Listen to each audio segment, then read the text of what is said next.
Moi, au début de la guerre, je suis partie en exode.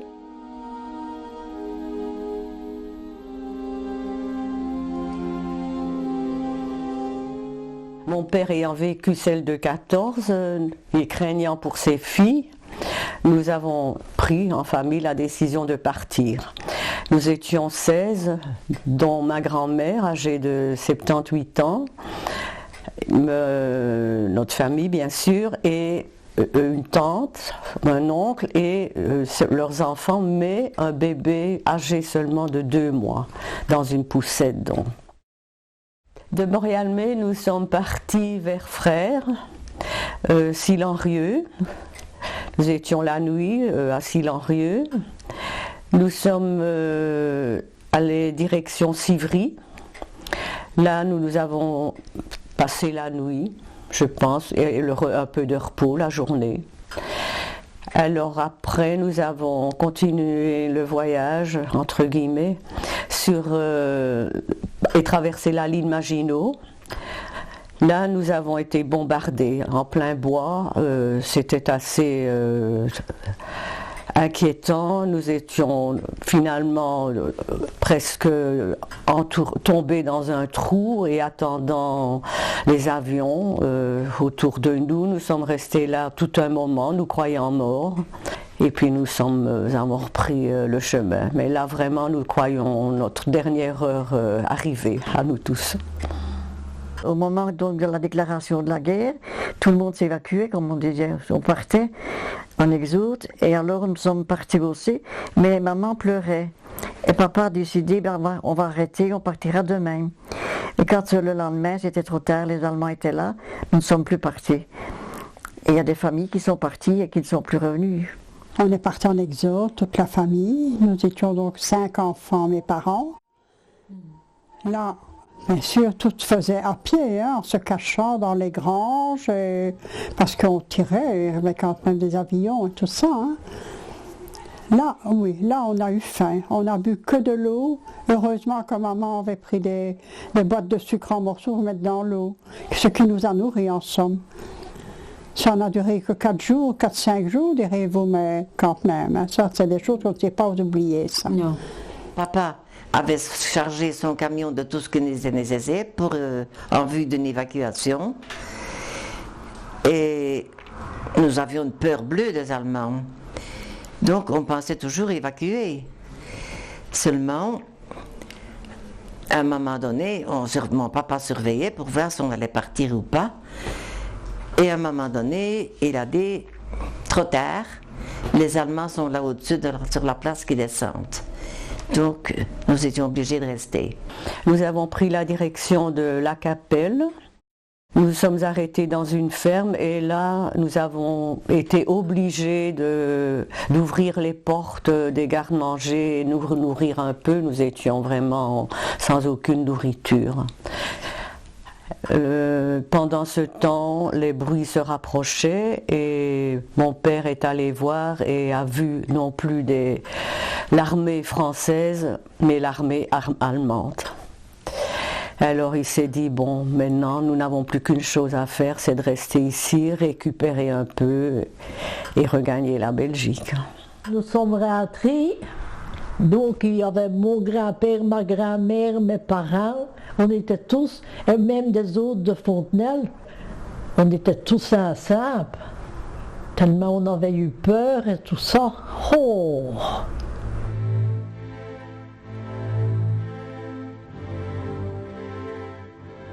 Moi, pendant la guerre, j'ai été déportée au camp d'extermination d'Auschwitz et ensuite évacuée vers des camps de concentration en Allemagne, en Bavière. Dans la nuit du 20 au 21 juillet 1944, les nazis sont venus nous arrêter, mon père, maman et moi, Ils ont mis mes parents dans une pièce à part et comme mon père ne voulait pas avouer qu'il était juif, il a été terriblement tabassé.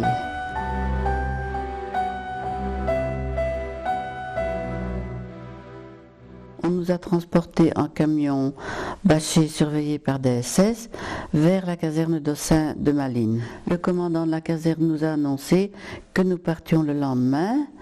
Il nous a tout à fait rassurés. Il a dit que nous allions partir à l'Est, travailler à l'Est, que nous allions être bien traités et que nous n'allions pas être séparés.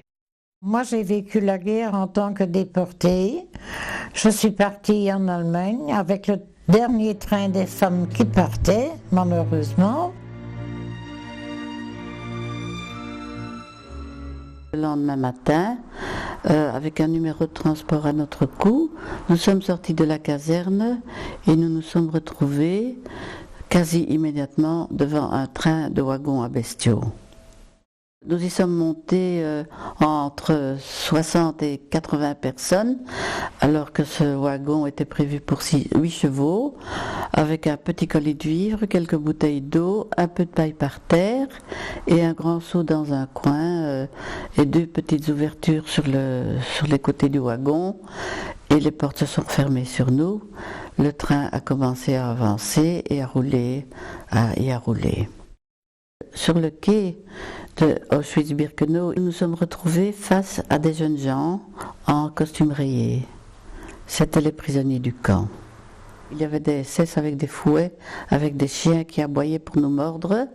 Et un de ces jeunes gens a vu que j'étais jeune, puisque je n'avais que 13 ans et demi, m'a dit très vite dans l'oreille, si tu es trop jeune, dis que tu es plus âgé. Mais comme il y avait tellement de violence et tout devait aller vite, j'ai sauté sur le quai sans faire attention à cette phrase.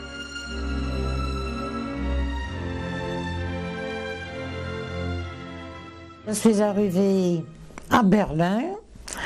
Là-bas, on s'est arrêté plusieurs fois en route pour laisser passer les trains militaires et tout.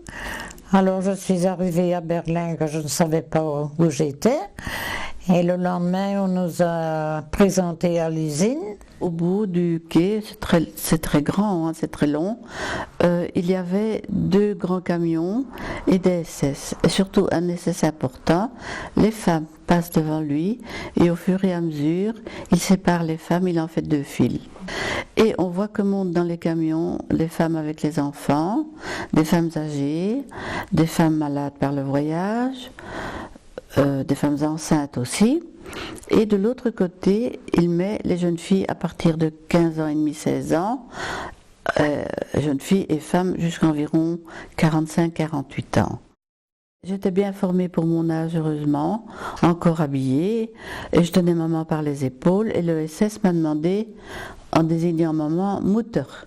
Comme je ne comprenais pas l'allemand, j'ai haussé les épaules, et grâce à ma conformation, il m'a mise donc avec les jeunes filles au-dessus de 15 ans et demi, et maman aussi. Ce qui venait de se passer, c'était une sélection, donc, et ça nous l'avons appris le lendemain, de façon certaine. Les femmes qui montaient sur les camions, et ça s'est passé pour les hommes aussi, sont parties directement à la chambre à gaz, et nous avons remonté tout le camp pour certaines choses à faire. On nous a demandé de montrer nos mains pour nous mettre sur le travail adéquat d'après nos mains. Et si les mains n'étaient pas bien soignées, on les mettait sur des grosses machines pleines d'huile. Moi, j'ai eu la chance de faire des petits moteurs pour mettre dans les avions.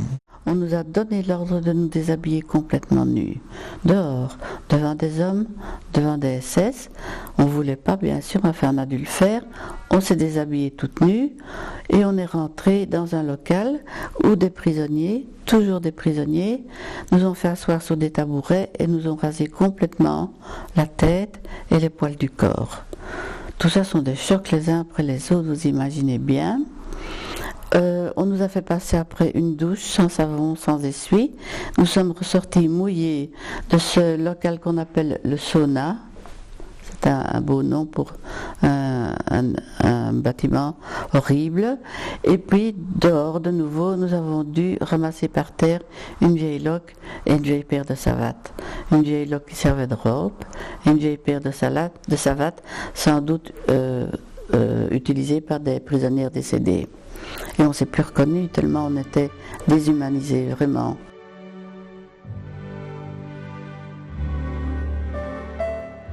Nous sommes rentrés dans le camp qui nous était assigné. Nous avons dû nous mettre en rang par 5. Et il y avait une femme qui faisait des allers-retours en expliquant des tas de choses en allemand. On ne comprenait pas. Cette femme était une capot, c'est-à-dire qu'elle faisait partie de la hiérarchie des chefs dans le camp, mais ce n'était pas une Allemande. C'était une prisonnière, donc, qui était une capot. Et capot en italien, ça veut dire chef. Elle avait quasi droit de vie ou de mort sur nous, comme les SS. On nous a tatoués, mais j'ai enlevé mon numéro, vous voyez, j'ai la cicatrice là. Je l'ai enlevée quand j'avais une vingtaine d'années. Et donc, on n'avait plus que cette identité-là. Moi, ça m'arrangeait parce qu'on ne savait plus mon âge, on ne savait plus mon nom.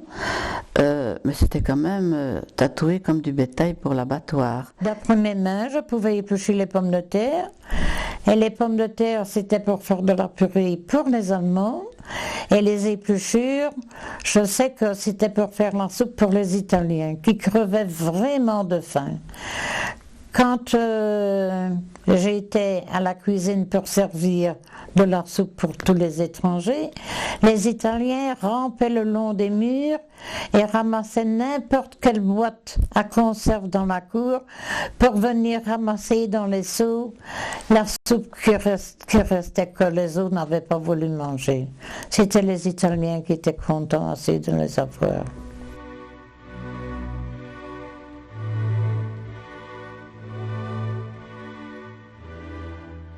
Le 27 octobre, les capots nous crient dessus, on doit descendre de nos couchers très très vite, beaucoup de violence toujours, et on doit se mettre de nouveau toutes nues les unes derrière les autres.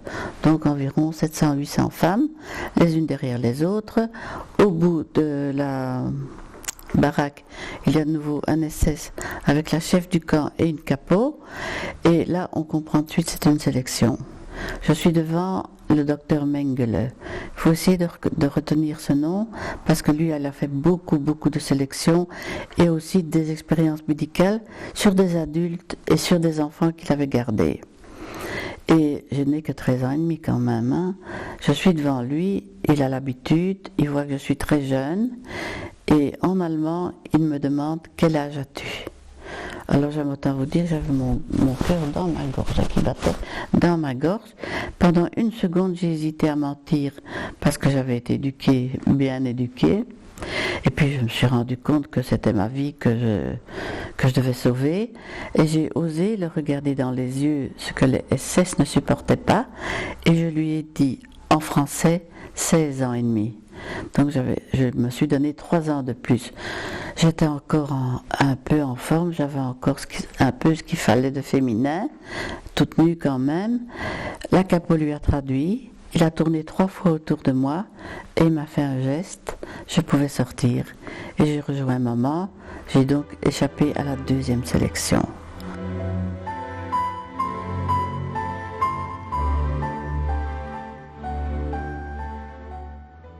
Eh bien, quitter Birkenau, c'était plus qu'une demi-délivrance, parce qu'on savait qu'on était là pour mourir, on le savait, d'autant plus que les SS, très souvent, en riant, nous montraient les cheminées et nous disaient en allemand que là, c'était pour nous le chemin du ciel.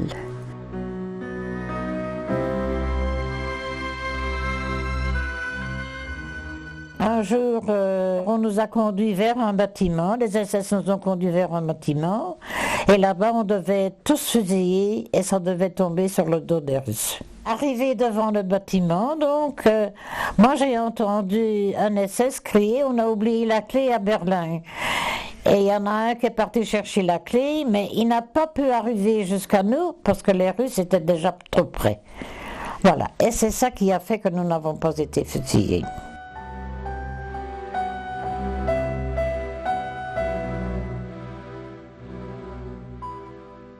Alors la grande différence, elle était pour moi d'une grande dimension, c'est qu'il n'y avait plus de chambre à gaz, plus de crématoire, plus de sélection, et que je pouvais dire que j'étais avec ma maman, et que je pouvais dire que je n'avais pas encore même 14 ans.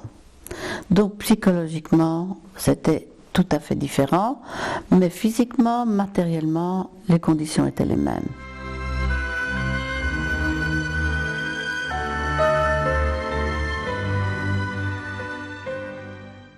Pour moi, Turckheim, c'était le dernier camp, a été un peu plus doux parce que je ne sais pas comment ma mère a fait. Elle ne connaissait pas l'allemand. Elle a été trouver le commandant du camp et elle lui a expliqué qu'elle était avec sa fille parce que je faisais des travaux dehors, avec la pelle, avec le pic, enlever la glace sur la route, etc. Et j'étais vraiment au bout de mes forces. Elle lui a dit que sa fille allait mourir et il m'a fait travailler à l'intérieur d'une baraque à raccommoder des vêtements pour l'Allemagne. Et un jour, c'était le 25 avril 1944, le commandant nous a de nouveau réunis pour nous dire que le lendemain, on était évacué vers Dachau, donc le camp principal, mais que cette fois-ci c'était à pied. Le lendemain on est parti, donc je ne sais plus combien, on était 200-300 femmes, je ne sais plus, avec les SS autour de nous, bardés avec leurs sacs à dos, leurs fusils toujours pointés sur nous, et nous nous sommes retrouvés sur la grande route qui menait à Dachau, parmi des Allemands qui faisaient l'exode aussi maintenant. Ils avaient peur des Alliés, ils avaient peur des représailles, ils savaient que l'Allemagne avait commis pas mal de crimes. Mais au soir, on est arrivé et on s'est trouvé sur une route secondaire et les SS ne savaient pas comment faire, on devait dormir quand même. Et si on devait dormir dehors, on aurait eu facile pour s'enfuir. Alors ils ont trouvé un paysan qui avait une grande grange et le paysan nous a autorisés à rentrer dans la grange. Et les soldats ont été dormir dans la ferme à côté. On nous a enfermés au cadenas. Ce qu'il y a, c'est qu'il y avait des Hongroises encore très costaudes qui ont trouvé un grand bâton et qui ont fait sauter le cadenas de la grange.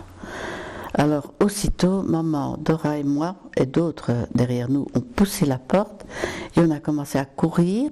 Il y avait une grande prairie en déclivité qui montait vers une grande forêt.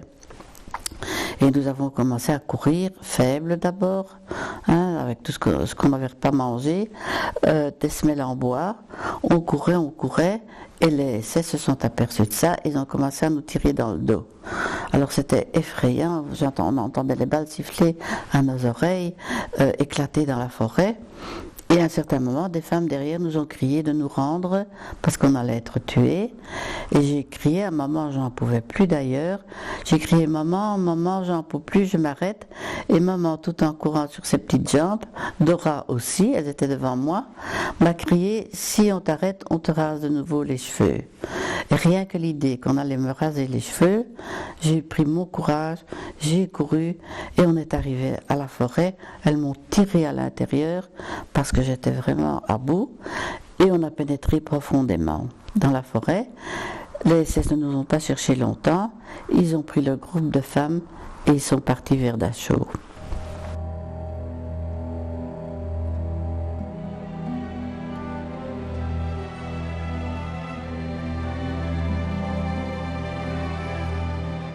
Moi, j'ai vécu la guerre en ayant peur.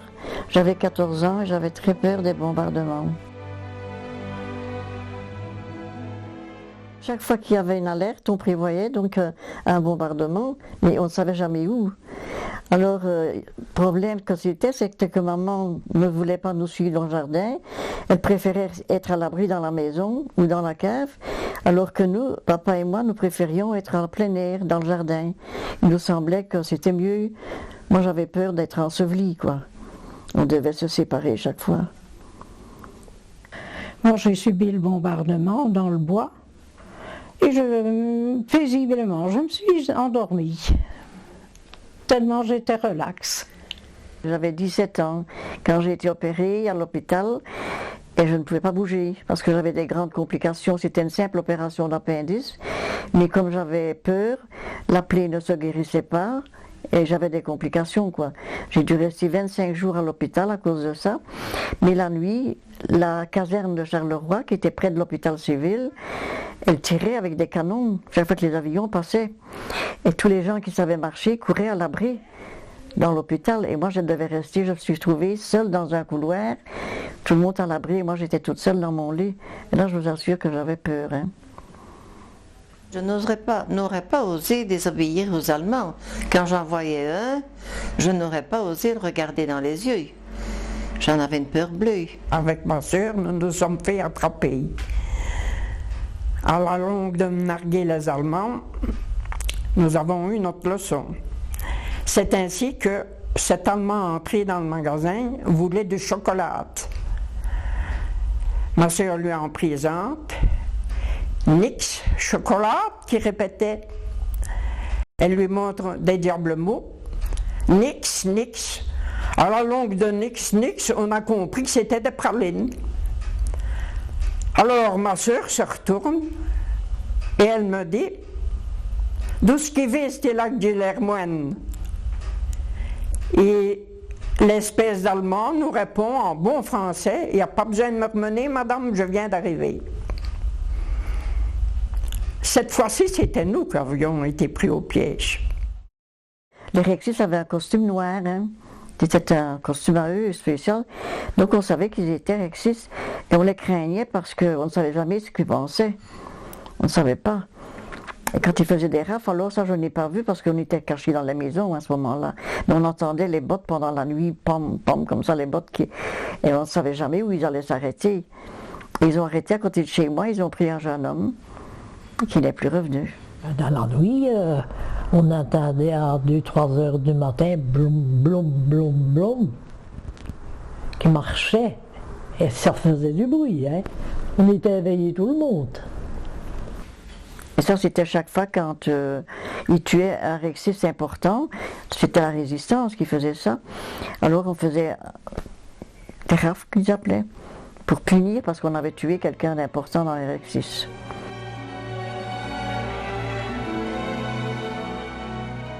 Quand on partait au soda pour être désinfecté, on pensait qu'on partait à la chambre à gaz. C'était toujours la peur, toujours. Et puis vous savez voir ces cheminées qui ne sont jamais arrêtées une seule fois. Alors la nuit, on ne pouvait pas sortir, mais il y avait quand même des petits éclairages, des petites fenêtres au-dessus. Eh bien le ciel du côté des crématoires était rouge, tellement les 4 cheminées on tuait à peu près 8 à 10 000 personnes par jour. Ça, il faut s'imaginer ça.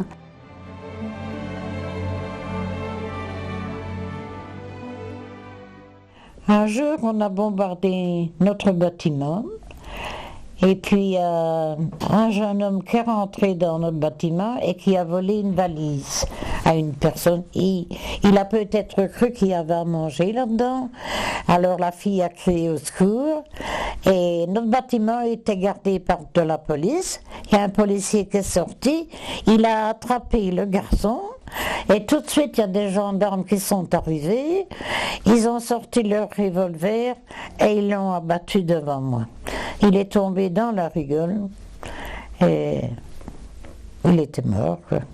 Il a fallu creuser des trous pour jeter les morts dedans.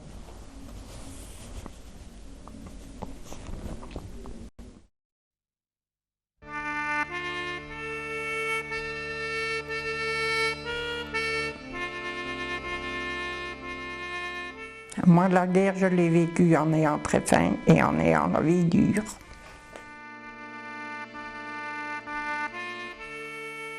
Mes frères étant rappelés, je suis restée seule avec ma mère. Mes sœurs étaient indépendantes et nous n'avions pour vivre que mon petit salaire d'employé, avec les difficultés d'approvisionnement. Un peu de pain noir et collant, un livre de sucre par personne et par mois. Pas de pommes de terre parce qu'on en trouvait remplacées par des rutabagas. Pas de matière grasse, sauf une espèce de fromage mélangé à de la margarine.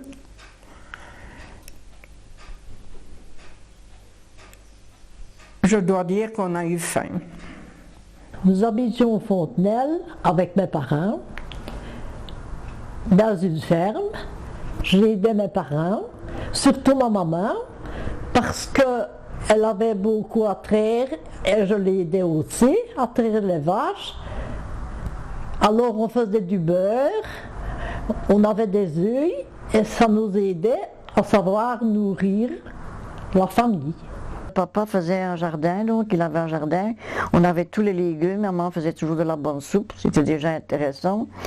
On avait nos légumes et alors ils élevaient des lapins, des poules.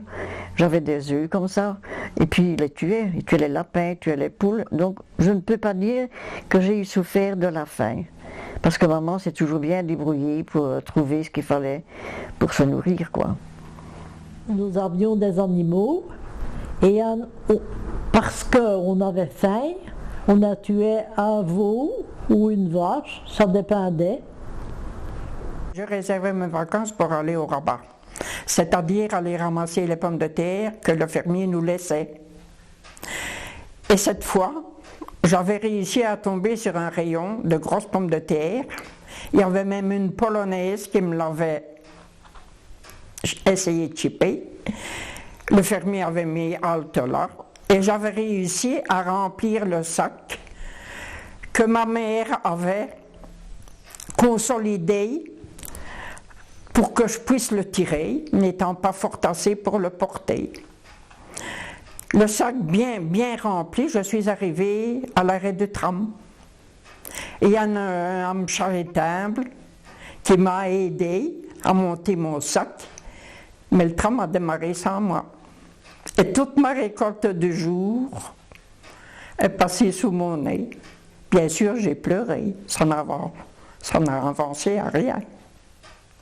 Maman faisait du beurre, qu'on enlevait à Charleroi, on y allait à pied parce qu'on en avait rien d'autre.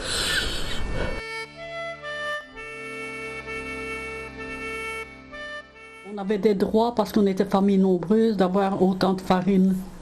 Oui. Autant de grains. De grains. Et on le moulait à la maison. Autant de grains, oui. J'avais eu un contact avec le magasinier de Fontaine-l'Évêque qui avait la possibilité et les moyens d'avoir du froment comme il voulait. Ayant appris mon dénuement avec maman, il m'a offert 5 kilos de froment que je suis allée chercher à Fontaine. Et je revenais avec ce fameux sac de froment quand il y a un bonhomme sur le tram qui m'a délicatement poussé et mon sac de froment s'est répandu devant l'agent de circulation à la solde des SS. Il a quand même eu pitié de moi. Il m'a laissé ramasser. Ma mère qui m'attendait s'est emmenée. Elle a ouvert son tablier pour pouvoir mettre les grains ramassés, avec même du caca de cheval avec. De la terre et tout. On a trié pendant 3 jours à la maison, mais on a eu nos 5 kilos de froment. On avait des timbres pour acheter du pain, mais on pouvait aussi acheter la farine. Et maman, elle achetait toujours la farine qu'elle faisait tamiser, elle la tamisait. Elle avait un petit tamis, tout le monde avait ça, hein. Et on tamisait la farine, et avec le son, elle faisait du pain d'épices. Et elle récoltait la farine, et avec ça, elle ajoutait de la farine blanche qu'elle achetait en fraude, en marché noir, ça s'appelait comme ça pendant la guerre. Et alors elle mélangeait avec la farine de ravitaillement, que le pain était demi-gris, si vous voulez, était meilleur à manger.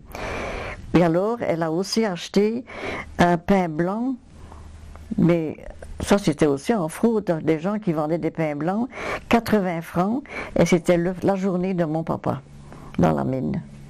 Moi, j'ai entendu un prisonnier le dire, et c'est vrai, on était des estomacs ambulants. Je cherchais toujours par terre si je pouvais trouver ne fût-ce qu'une pelure de patate. L'herbe, les prisonniers l'avaient déjà mangé, donc ça c'était vraiment terrible.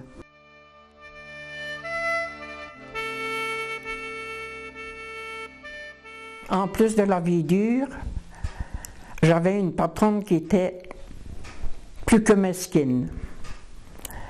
Aussitôt que mon patron était parti, elle me faisait aller à pied à Jamioux, chercher du lait dans une ferme.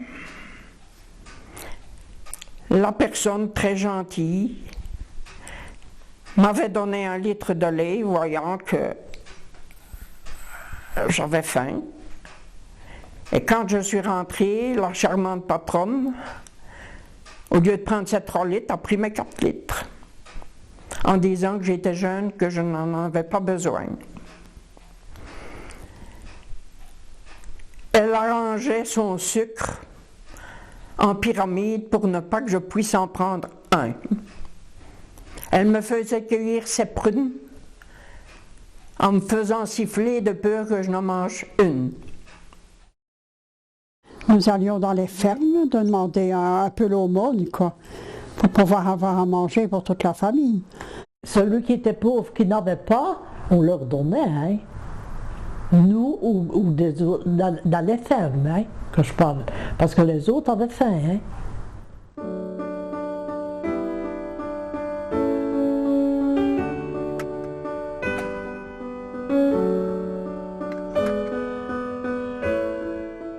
Comment une jeune fille de 18 ans pouvait-elle faire un peu de mode?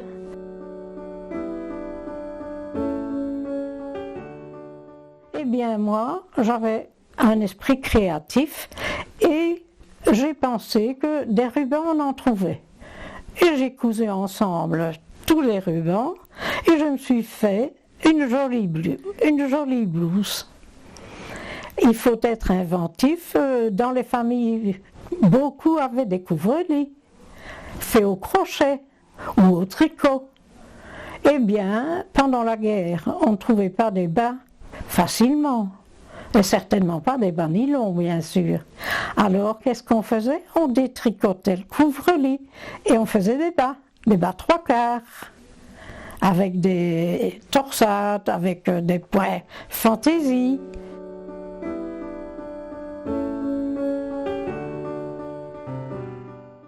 Parlant de la guerre de toilettes, de tissus, pendant la guerre, nous étions mal servis. C'est-à-dire qu'on avait de l'ersatz. Alors, si on achetait par exemple un métrage pour faire une robe, on en avait la moitié après le lavage. Et c'était comme ça. Moi-même, personnellement, j'ai eu la blague. Toute petite robe.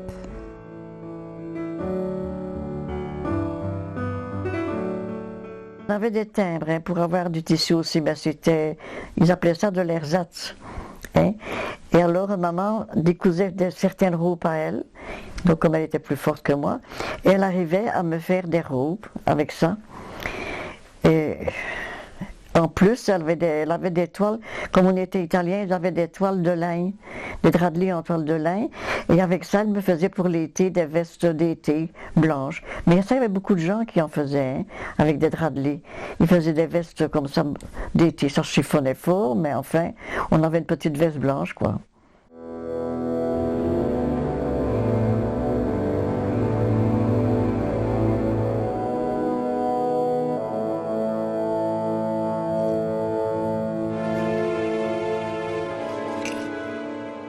Après la guerre, j'ai été reconnue résistante pendant 3 ans, donc de 41 à 44.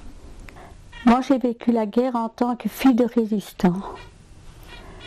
Mon papa était sous-officier de carrière qui n'avait pas été fait prisonnier, donc il avait dû suivre la loi des Allemands et être inspecteur du ravitaillement. Puis il a été contracté par ses anciens chefs pour rentrer à l'armée secrète.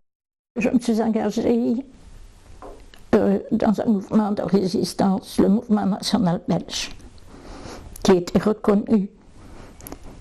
Et je l'ai fait en souvenir de mes parents qui ont souffert de la guerre et avec l'espoir, ce qui est arrivé d'ailleurs, d'être libéré des Allemands.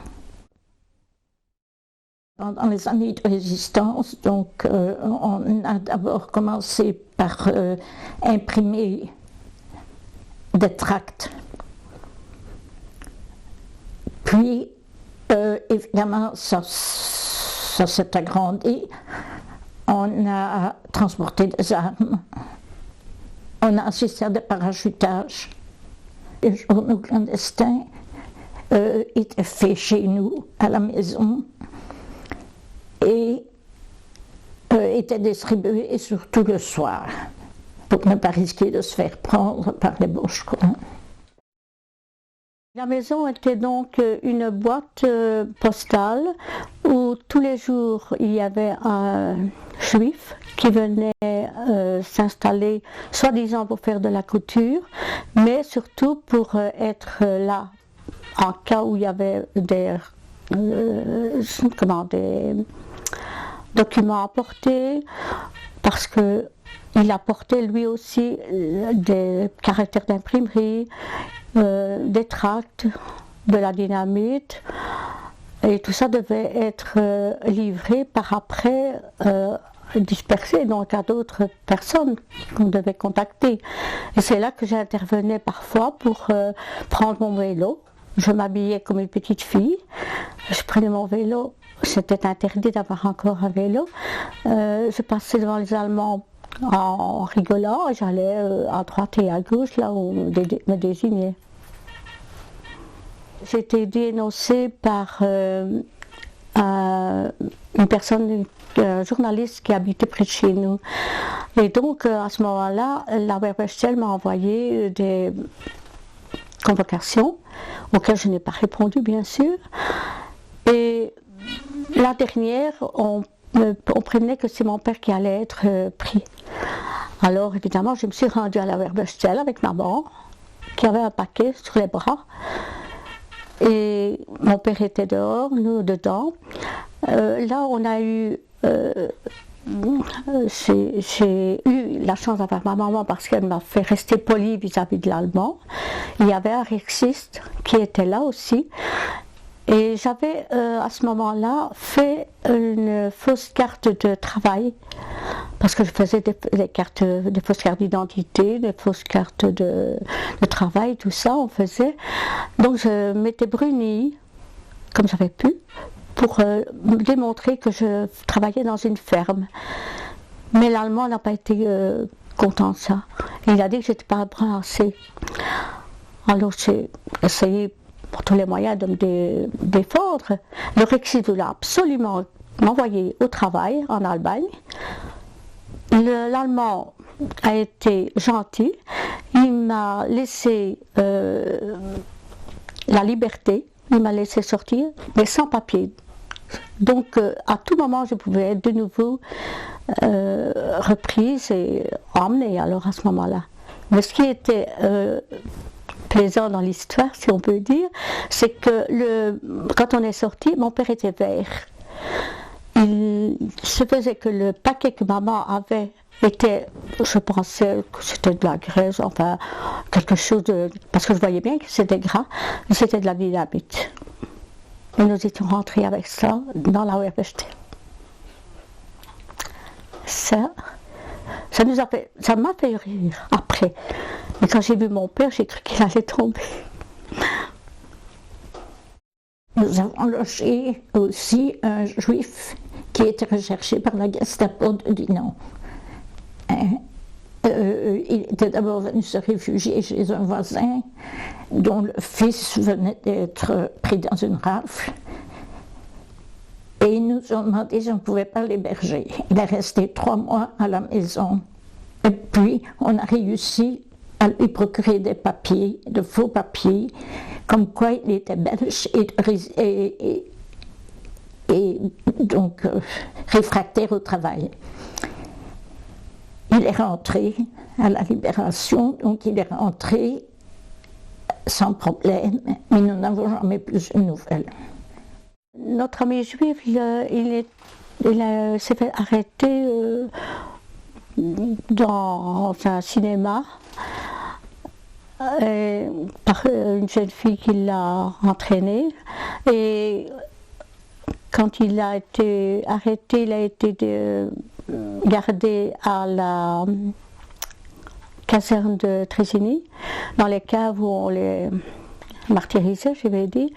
Et il a su nous prévenir qu'il ne parlerait pas. Et c'est grâce à lui donc, que je n'ai pas été prise, parce que je pense que j'aurais eu le même sort que les gens qui étaient à Dachau et à Auschwitz, je sais où. J'ai une reconnaissance immense pour lui. Ça.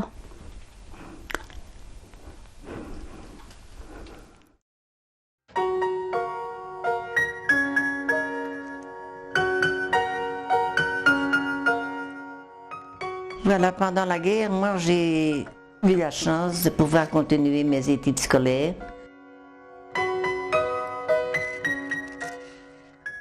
J'ai donc continué mes études au couvent des Sœurs de Notre-Dame à l'Aude-les-Serres. Là, j'ai terminé. J'ai eu la chance de, malgré les circonstances, de continuer mes études. J'ai commencé un régiondat à Bastogne. C'était une aventure à chaque voyage qui durait 2 jours. Je me souviens de nuits passées en gare, dans le train, les trains immobilisés, c'était des tronçons de chemin de fer entièrement détruits, des transports de toutes sortes, dont en camion parfois pour gagner quelques kilomètres. C'était vraiment la grande aventure. La première fois que je suis revenue, je me souviens très bien que j'ai dû faire le parcours par Liège, alors que la destination de Montréal-Metz c'était évidemment par Namur, et pas faire Liège-Namur. Bref, pour cette raison, je ne revenais que tous les 3 mois. Par moments, il y avait des alertes terribles. On nous envoyait à la CAF en temps d'alerte, et on priait bien sûr, étant donné que j'étais dans un couvent. En 1943, les Allemands ont occupé tout le pensionnat de Bastogne. Donc nous avions, nos classes dans les caves. Les Anglais bombardaient l'Allemagne. Nous avions nos chambres tout au-dessus, au 3e étage. Et les bombardiers passaient vraiment à ras des toits. Ça se passait souvent vers 1h30, 2h du matin. Nos chambres tremblaient, nous frappions au mur les unes les autres pour nous dire nous sommes encore là, vivantes. Et ils repassaient vers 3h30, 4h. Alors à ce moment-là, on pouvait commencer à dormir. C'était une atmosphère pénible, très pénible même. J'ai dû arrêter l'école à 15 ans pour aller travailler parce que papa était malade et je devais aider ma famille. Donc, et alors, malgré mes qualifications que j'avais déjà, des diplômes, j'allais me présenter, mais comme étrangère, on ne m'acceptait pas. Et ça, c'est une chose qui m'a fait très très mal, d'être refusée parce que j'étais étrangère, j'étais italienne.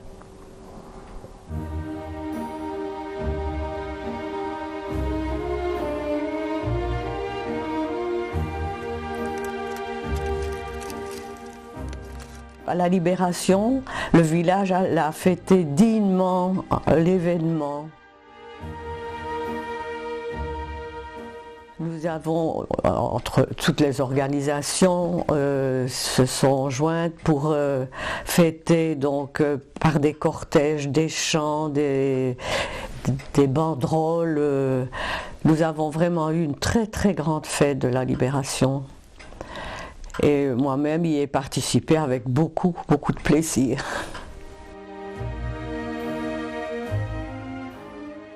Quand la guerre a été finie, j'ai vu qu'en sortant, les Russes c'était tous des Mongols. Tous. Et nous avons appris, nous nous sommes mis à l'abri dans une maison abandonnée par les Allemands. Et quand c'était la nuit, ils rentraient dans les bâtiments pour chercher après des femmes.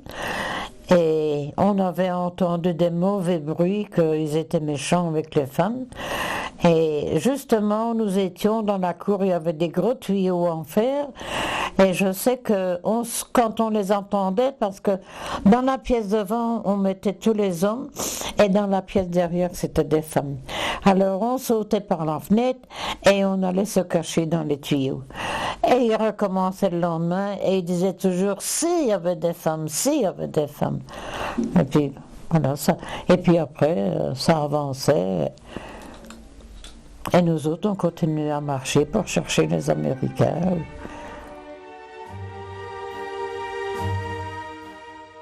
Nous avons pris la route de Turckheim à Troyes.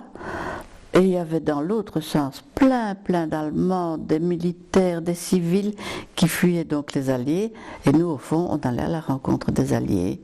Et personne n'a fait attention à nous, c'était la débâcle.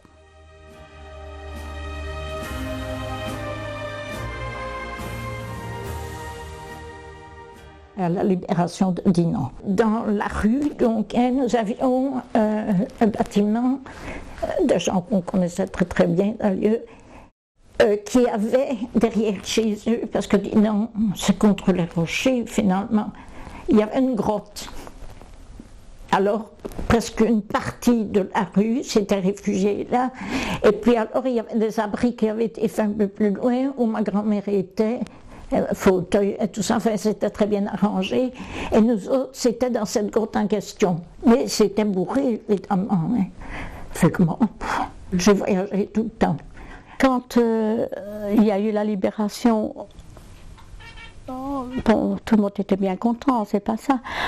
Mais je n'ai pas eu ce mouvement, comme beaucoup de personnes ont eu, de se jeter vers les Américains qui descendaient. Ils ont descendu l'avenue Mascou. J'étais en train de cueillir mes pêches. J'ai continué à cueillir mes pêches. Je ne suis pas allée voir passer les Américains. Ma tante, avec les filles, était toute seule. Ça fait que je passais, je longeais les murs, parce qu'ils tiraient de la citadelle, donc ils tiraient vraiment dans notre rue. Je longeais les murs et j'allais porter à manger dans une accalmie. Je traversais, je portais à manger et puis je revenais.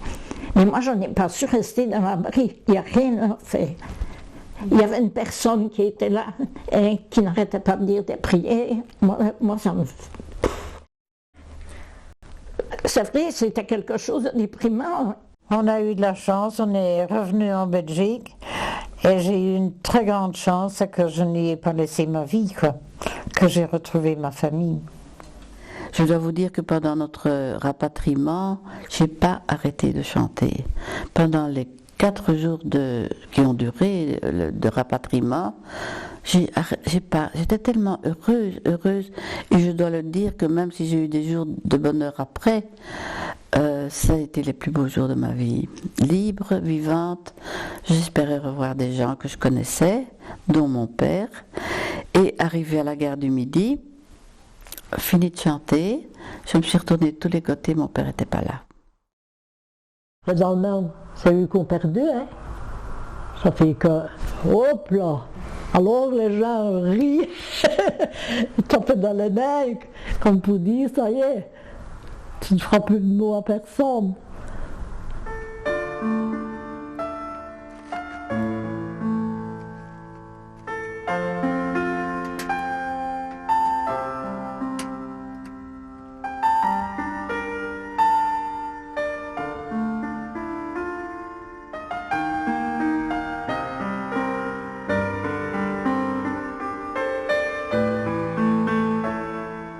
Je constate que mes enfants et mes petits-enfants aiment qu'on leur parle de la guerre. Ça les touche beaucoup.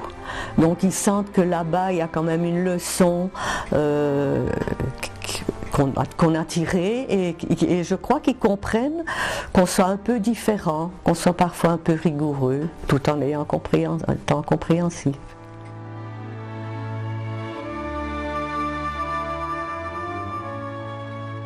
Ça m'a laissé un sens du devoir, un sens d'honnêteté aussi, un sens d'économie que j'ai un petit peu même, je vais dire, trop, parce que pour moi-même je suis fort économe et je le reste, parce que on ne sait jamais ce qui peut arriver le lendemain, c'est ce que je me dis toujours.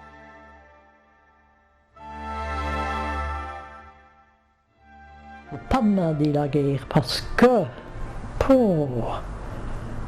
j'aurais peur, mais on parlerait de la guerre. Quand on l'a eu, on sait ce que c'est.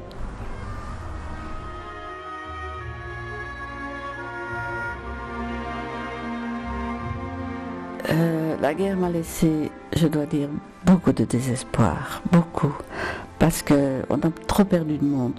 C'est surtout ça.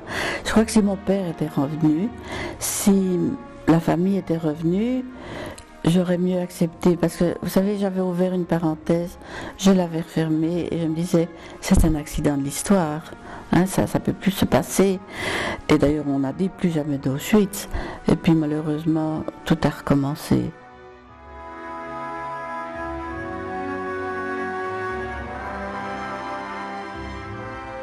Je ne peux pas pardonner aux Allemands ce qu'ils ont fait.